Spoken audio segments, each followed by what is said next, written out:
ametupatia afya. Tunashukuru Mwenyezi Mungu. Haleluya. Tena ametenda. Si Mungu ametenda jamani. Kuna kitu amekutendea. Basi ndio namwambia asante. Praise God. Na ya tatu, tunashukuru Mungu kwa yale atakayotenda. Haleluya. Tunashukuru Mungu kwa yale atakayotenda in the future. Aujue next year utakuwa wapi. Aujue after 2 years utakuwa nani. Aujue after 5 years utakuwa wapi. Anza kushukuru Mungu kwa yale atakutendea. Miaka 2 inakuja, miaka 5 inakuja, miaka 6 inakuja. Shukuru Mungu. Bwana asifiwe sana. Na hiyo inabidi ukwe na macho ya kiroho. Ukwe umekomaa kiroho kwa kuweza kumshukuru Mungu kwa yale atakayotenda. Bwana asifiwe. Taifa la Israeli lilikuwa katika utumwa. Tuanzia Abraham. Abraham alikuwa hana mtoto. Abraham alikuwa hana mtoto. Mke wake alikuwa tasa. Lakini Mungu akamwambia, nitakufanya baba wa mataifa. Haleluya. Ibrahim angeanza kushukuru Mungu kwa sababu Mungu amemwambia atakuwa baba wa mataifa. Haleluya. Na ako bado hana mtoto. Ako bado hajapata hata mtoto mmoja. Na Mungu anamuita baba wa mataifa. Praise God. Amen. Mungu anakuita manager, a rich person, a great person. Anza kushukuru Mungu kwa yale atakayotenda huko mbele. Bwana asifiwe. Kule ndio kuko baraka yako nyingi. Ile alitenda na hii ametenda ni kidogo bado. Kuna ile atatenda huko mbele. Ile ndio baraka kubwa. Bwana asifiwe. Bwana asifiwe. Inahitajika ukuwe na macho ya kiroho. Ukuwe machua. Kwanza kushukuru Mungu tayari. Mungu asante. Tayari umejaza kanisa letu. Kwa yale umetuonesha, kanisa letu linaingia kwenye restoration. Asante Mungu, tumesafiri. Papa Mazambe, anza kushukuru Mungu. Tayari umeenda, tayari umekuwa ngambo. Anza kushukuru Mungu. Bwana asifiwe. Haleluya. Amen. Inadipende watu machua. Taifa la Israeli limekaa miaka 400 katika utumwa. Na Mungu alikuwa anawatayarishia Kanaani. Wangekuwa na macho ya kiroho, wangeanza kumshukuru Mungu. Haleluya. Mwambia Bwana asante. Hata leo tuko Kanaani, tuko hapa Misri, lakini tunakushukuru kwa Kanaani uliotuandalia. 400 years. Wakachelewa tena miaka 30, lakini mwishowe wakatoka. Haleluya. Anza kushukuru Mungu. Hata kama Nairobi na kuikalia mahali pagumu, mwambie Bwana asante. Hata kama Nairobi nakaa kama Misri, mahali umevamiwa, mahali umeteseka, mwambie Bwana asante kwa sababu kuna Kanaani yangu. Kuna Misri na kuna Kanaani. Kuna mahali ya kuteseka na kuna mahali ya maziwa na asali. Haleluya. Bwana asifiwe. Uko na Misri yako na uko na Kanaani yako. Mahali Mungu alikuandalia utabarikiwa.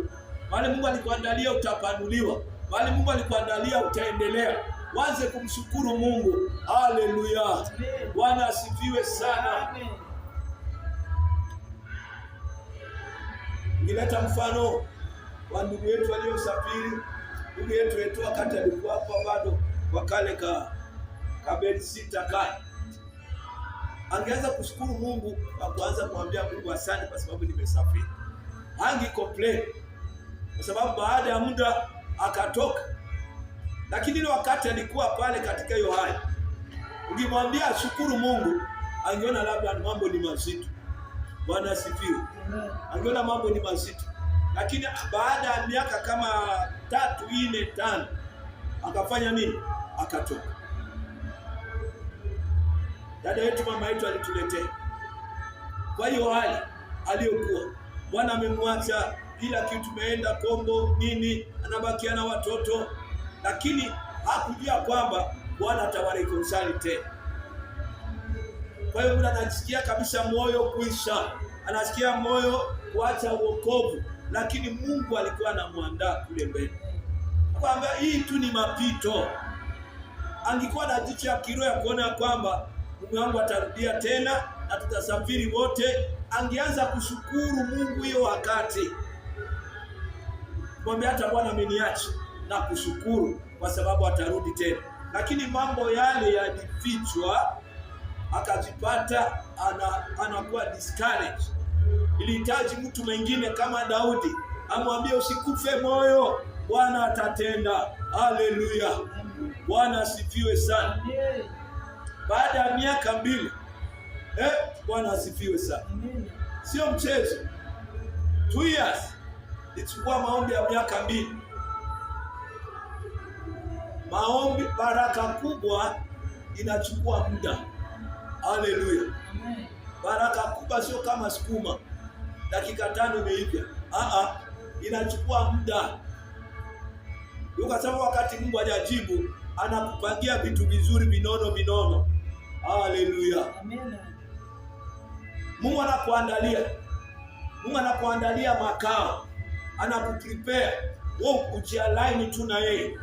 Endelea kuomba, endelea kuwa kanisani, endelea kutoa sadaka zako, endelea kumtumikia Mungu, na wakati atamaliza kukutengenezea mara moja una shift. Haleluya. Atakutoa hapa na unaenda kuingia, hautachelewa tena. Utaingia tu mara moja. Nyumba ndio hiyo, gari ndio hiyo, kazi ndio hiyo. Bwana anakulipa kwa mwezi mmoja, anakurudishia yote uliyopoteza. Bwana asifiwe sana. Amen. Kuwa na macho ya kiroho, kuwa na maonyo ya mbali. Usema kwamba hata leo nimeteseka, lakini kesho hii ni ya muda tu, itapita. Bwana asifiwe sana. Amen. Ni wewe kutembea na Mungu, kukaa tu na Mungu pamoja naye, kuendelea kumngojea, kuendelea kumtumikia, kuendelea kubisha milango, kuendelea kuomba Mungu. Mungu atatenda. Bwana asifiwe sana. Amen. Kuwa na macho ya kiroho ya kuanza kushukuru Mungu ili atatenda kesho. Hata kama uone dalili, mwambie Mungu asante. Hata kama uone njia, mwambie Mungu asante kwa yale utakaotenda. Ninajua one day na mimi watanisindikiza. Najua one day watu watakuja kwa harusi yangu. Najua one day nitakuwa kwa ofisi. Najua one day nitajenga, nitakuwa na magari, nitakuwa na mashamba yangu. One day God will bless me. One day nitatoka kwa hiyo shida. Bwana asifiwe sana. Amen. Mungu ninakushukuru kwa yale utakaonitendea. Mungu ninakushukuru kwa ndoa nzuri utakaonipatia. Ninakushukuru kwa pesa, kwa mashamba, kwa magari utakaonipatia. Ina take my spiritual maturity. Bwana asifiwe sana. Unapoangalia shida zako, nianze kumshukuru Mungu aje, na itaanza kwanza aje. Itakuaje kwanza? Bwana asifiwe sana. Ndio kwa sababu tunakutia moyo. Usizimie moyo. Kesho yako ni bora zaidi kuliko jana na kuliko leo. Haleluya. Amen. Ujialign tuna Mwenyezi Mungu. Bwana asifiwe sana. Amen. Shukuru Mungu na ushukuru watu waliokutendea mema. Uwashike mkono. Haleluya. Amen. Shukuru Mungu na wale waliokusaidia katika maisha. Ni watu wa maana sana. Uhusiano, nimerudilia. Uhusiano Mungu amekupatia, usiharibu. Ni moja wapo ya utajiri yako. Hawa watu utawahitaji tena kesho. Bwana asifiwe. Marafiki uko nao, jamii yako, mke wako, watoto wako, kanisa yako. Hii ni mahali yako ya nguvu.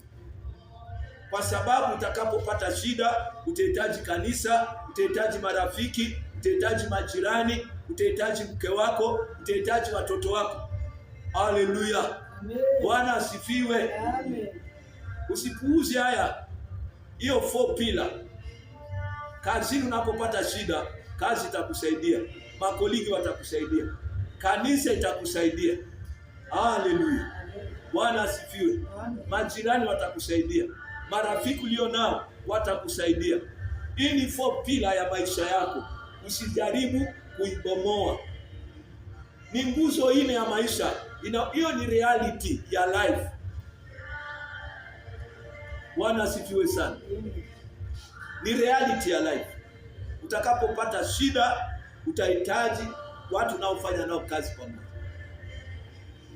wakusaidie. Utahitaji marafiki wakusaidie, majirani wakusaidie, kanisa utahitaji. Bwana asifiwe sana. Hiyo ni principle ya life. Marafiki wako, makolegi wako, tunza hiyo uhusiano mzuri. Bwana asifiwe sana. Kanisa mali na shirika, hiyo ni familia Mungu amekupatia. Haleluya. Bwana asifiwe sana.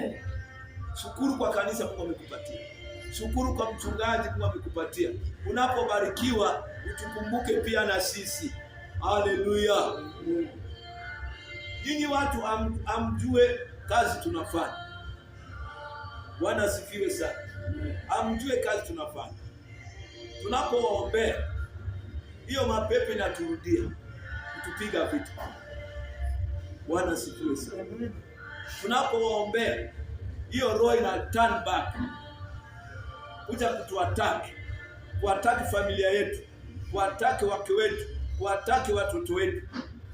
Inarudia. Na tunapowaombea, ninapokuombea, nguvu fulani inanitoka, inakuja kwako. Ndio kwa sababu utapata sometime unaendelea na hakuna maombi unafanya. Haleluya. Kuna mtu amekuombea, hiyo nguvu inakufunika. Sisi nguvu inatutoka. Na wewe unapobarikiwa, just utubariki pia na sisi. Sadaka na tithe haitoshi. Usiingie kwa kanisa kama unaingia kwa matatu. Ukisha kulipa tu fare na unaenda. Kanisa sio hivi. Bwana asifiwe sana. Amen. Unaona hii kanisa iko hapa. Washirika wao wenyewe. Hakuna mzungu alitoka nje.